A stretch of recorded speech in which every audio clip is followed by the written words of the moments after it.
Today TV staff marks 11 years of professional journalism and moderate speech.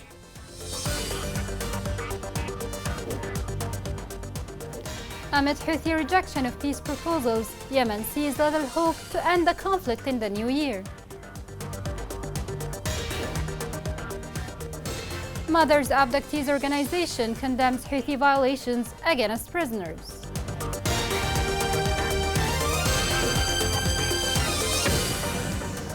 Welcome to Yemen Today TV. This is the English news with me, Injil Zazi. Yemen Today TV staff organized a celebration to mark the 11th anniversary of launching the channel. The event included speeches which affirmed the continuation of the TV policy which was established by the late leader Ali Abdullah Saleh. The following report gives more details.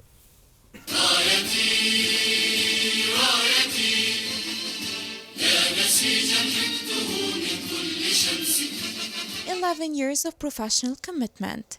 This is how Yemen Today channel was and will continue to reflect the concerns of citizens and express their aspirations according to the broad lines set by the founder leader Ali Abdullah Saleh for the channel. And its affiliates ensured that they deliver a proper message through professional coverage of various events and share with Yemenis their joy and sorrows for more than a decade. Firstly, I'd like to pay tribute to our martyrs, Martyr Ali Abdullah Saleh and his companion Arif Zouka, and all the martyrs of Yemen Today TV, and those of the 2nd of December uprising who sacrificed their life for the Yemeni cause to restore stability and security of the country. The news covered by Yemen Today TV do not only record the death and killings of people, but also includes joyful and creative stories, sports and festival coverage that deliver a positive spirit to the audience. The TV is in a continuous development and improvement. Attempts by the Houthi militia to confiscate the channel after the uprising of the 2nd of December and finish it off by kidnapping 40 employees and pursuing its staff did not weaken the resolve of its affiliates. The channel was then established in Egypt, the pioneer in the field of media in the Arab world. And through the facilities provided by the Arab News Agency, the channel returned its message with professionalism and expertise, no less than its counterparts from other media outlets. At first, I wasn't aware of the Yemeni crisis. But after spending some time at the channel, getting to know the most hardworking and professional staff, I started reading more and watching documentaries about Yemen and its history. The channel's employees are a homeland exhausted by war and desire for peace. They are the best ambassadors for the Yemenis in Egypt, and they were able, with their professionalism and the sophistication of their morals, to occupy a space in the hearts of Egyptian colleagues. Yemen Today channel, as it lights the 12th candle, its staff and affiliates carry the torch of truth for public opinion and the political elites, so that this message contributes to getting the country out of the dark tunnel in which it's living. The leader's words, his immortal commandments, and the directives of Ambassador Ahmed Ali Abdullah Saleh continue to serve as moral fuel for colleagues to follow the same path over 11 years, in a manner that upholds the interest of the nation and the rights of the citizens, and reinforces the message of dialogue and tolerance among the people of the one nation. Since day one of its launching, Yemen Today TV gave a special focus on the arts and culture. Such a priority was reflected in the number of programs and coverage devoted to address the arts. The following report has more on this. Since its launch 11 years ago, Yemen Today channel has given culture and art great attention. Yemen Today was not only a political channel. Culture and art were a priority in its news coverage, especially after resuming its activity from the Egyptian capital, Cairo. Yemen Today was present in many Yemeni festivals, led by the 3rd International Peoples and Heritage Festival in Aden, which is an international festival that was launched with the participation of 10 Arab and foreign countries, in a step that assures the world that Aden City is open to coexistence and peace. I'm very happy with the opening of the 3rd International Peoples and Heritage Festival, which is being held in Aden, and we affirm for the 3rd time that we are moving steadily towards the best. In Ma'rib, Yemen Today channel accompanied the open day for the popular and cultural heritage, which was held in the square of the University of Shipa and contained various of sections to include all the cultures of the Yemeni governorates, in addition to the annual folk festival, which is one of the most important folk festivals that the people of Hadramaut used to hold to highlight the Hadrami artistic heritage for more than a century. Besides the second Festival of Heritage and Folklore, which was held amid a large public and official presence in the Cultural Center in the city of Atak Shabwa Governorate. Since the resumption of its work in Cairo, the channel has actively participated in covering many festivals and international artistic events, most notably the Ancient Heritage Symphonies concert, a Yemeni tune on the banks of the Nile, a majestic concert at the Egyptian Opera House for 120 musicians of different nationalities who performed several heritage pieces of music, the most prominent of which is a piece linking Yemen and Saudi Arabia. Moreover, the channel has covered the international ceremony for the procession of royal mummies and finally the 44th Cairo International Film Festival, which was held at the Egyptian Opera House in the presence of a wide audience of movie stars and with the participation of more than 52 countries. Culture reflects how civilized peoples are. Therefore, Yemen Today channel has been keen to present the culture and arts. It allocated a special space and time to crystallize the Yemeni and the universal popular and cultural heritage festivals, as believing in its role in enhancing development and peace. Years of conflict in Yemen have affected all aspects of life. Now, with the new year opening and the constant Houthi rejection to all peace proposals, peace in Yemen seems to see a little hope. This report has more details. After more than 8 years of conflict, millions of people in Yemen are suffering from the compounded effects of armed violence, ongoing economic crisis, and disrupted public services. In 2023, an estimated 21.6 million people will need humanitarian assistance and protection services. International organizations have warned of the deterioration of the humanitarian situation in Yemen as a result of the continuation of the war, noting that more than 3/4 of the displaced people are unable to provide rent for the homes in which they live, and that more than 7 million people live in inadequate housing and without household appliances. All of that needs a political solution. However, the political solution depends on the Houthis, who are the party that rejects peace in Yemen. Despite the overall positive outcome of the ceasefire agreements, the Houthis' failure to implement their commitments, particularly reopening routes around Taiz to allow free movement of the population, has heightened concerns about their intentions to resume their military operations. Their refusal to extend the ceasefire in early October has raised fears that they may be preparing for a new military offensive as international efforts continue to broker a new agreement.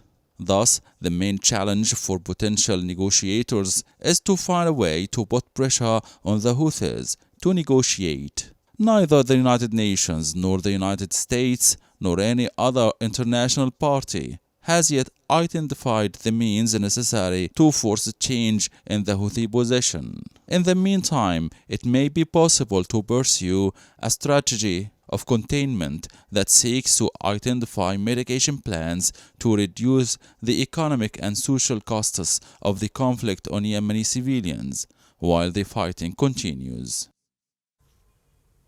3 civilians were injured in a Houthi drone attack in Al Dala province. The spokesman for Al Dala Combat Access, Fuad Al Jabri, said that the terrorist attack of the Houthi militia also resulted in the destruction of 3 civilian cars.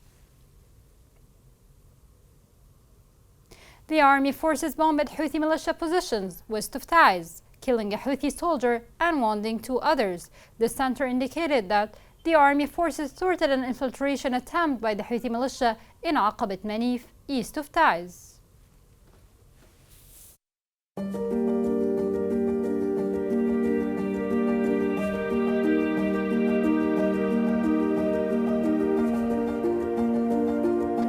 نزحنا لهنا بسبب المشاكل، بسبب الحرب، بسبب الخوف. بلادنا ما فيش أمان، كله خوف ومشاكل، لا معاشات لا كروتات لا أي حاجة. على منازحة نتنقل. ما عندنا حاجة.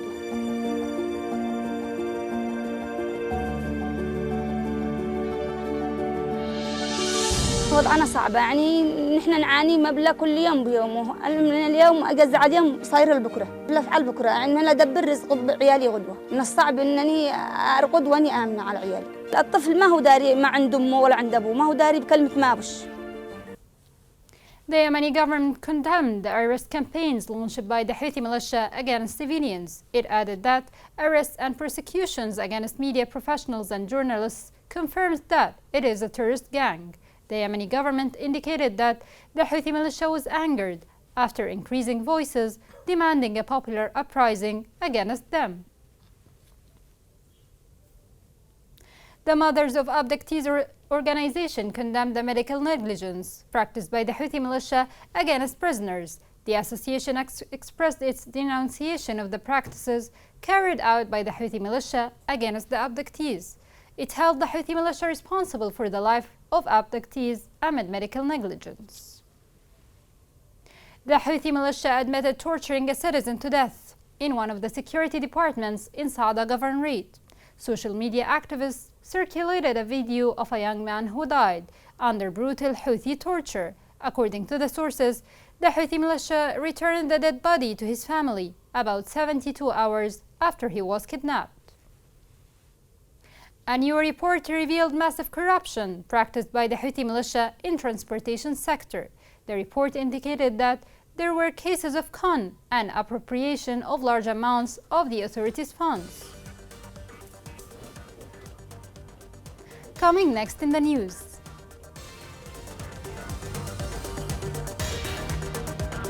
A community initiative in Aden provides food and clothes for needy street vendors.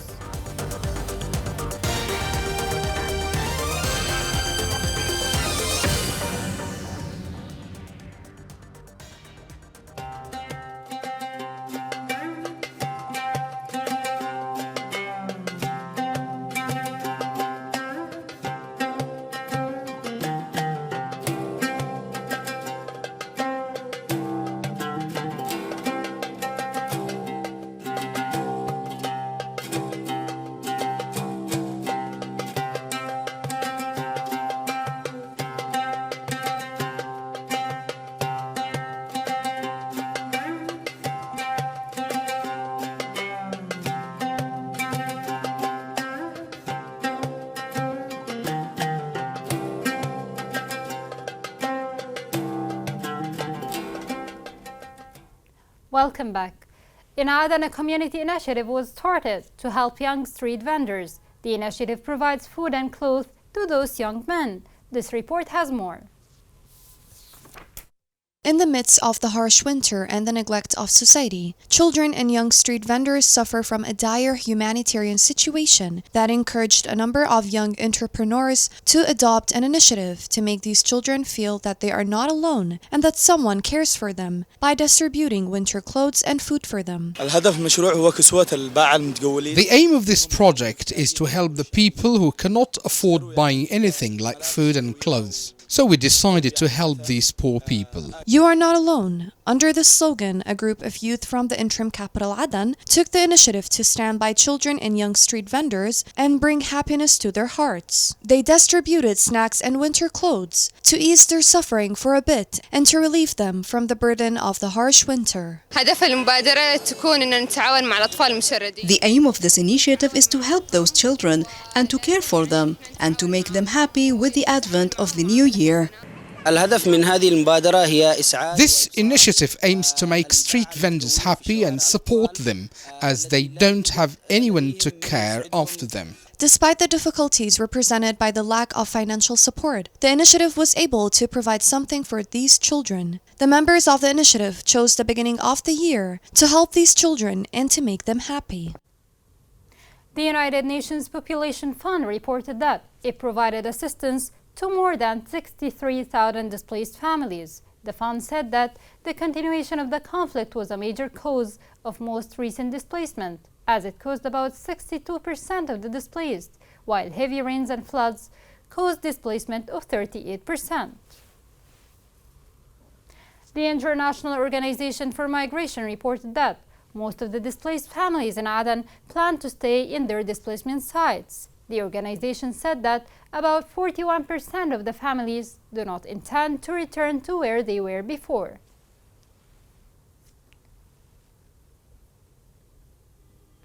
Yemen's economy has deteriorated due to years of conflict. Such a reality has cast a shadow on people's living conditions and made it hard for them to cope with a difficult reality. This report has more details.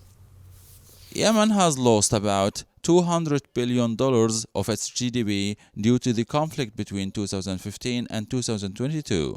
Economic activity suffers from hostilities, the interruption of basic services, and a shortage of inputs, which is exacerbated by double taxation and distortions resulting from inconsistent policy decisions. During the past 8 years, oil exports declined, and the value of the rial collapsed up to 80%. This was the main driver of the price hike, and Yemen has lost confidence in the national currency. Yemen's excessive dependence on imports has also led to an increase in the prices of imported foodstuffs. Yemen relies on importing its basic food commodities by 90%. The cost of living has doubled in the shadow of the conflict by 300%. While employment levels have fallen to around 60%. It is estimated that the overall unemployment reached 34% in 2020, with youth unemployment reaching 60%. Since 2015, according to the United Nations, the percentage of women heads of households has jumped from 9 to 30%. Despite more than $20 billion in humanitarian aid being provided to Yemen, conflict and deprivation continue, and more than half of Yemenis still suffer from hunger. The Houthi militia rejected a contract concluded by the Yemeni government with a UAE company to establish a new seaport in Al-Mahra. According to the militia, the purpose of the contract is to exploit the Qishni fish port, accusing the government of seeking to loot mineral resources. The Supreme Economic Council approved a package of financial and monetary measures. The policies aimed at enhancing revenues, ensuring their access to government accounts, and rationalizing expenditures. Here's a reminder of the main headlines. Yemen Today TV staff marks 11 years of professional journalism and moderate speech. Amid Houthi rejection of peace proposals, Yemen sees little hope to end the conflict in the new year. Mothers Abductees organization condemns Houthi violations against prisoners.